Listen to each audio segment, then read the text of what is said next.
స్థానాలు. అందులో మొట్టమొదటి స్థానం ఏనుగు యొక్క దుర్భస్థానం.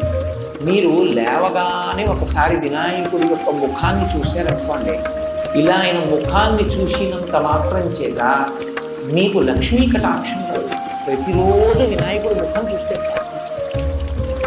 ఎవరి ముఖం చూస్తే మీకు కలిసి వస్తుందో అది కాకపోతే సుముఖం ఇంకెవరికి సుముఖం అవుతుంది. ఇవాళ లేచి ఎవరి మొహం చూశాను అంటారు. కాబట్టి అలా చూడగలిగిన ముఖమేదో అది సుముఖం. కాబట్టి సుముఖ కాదు కాదు, ఇంకో అర్థం.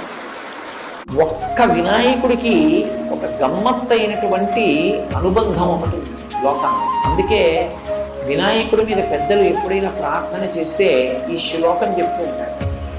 శ్రీకాంతో మాతులో యస్య జననీ సర్వమంగళ జనకః శంకరో దేవః తం వందే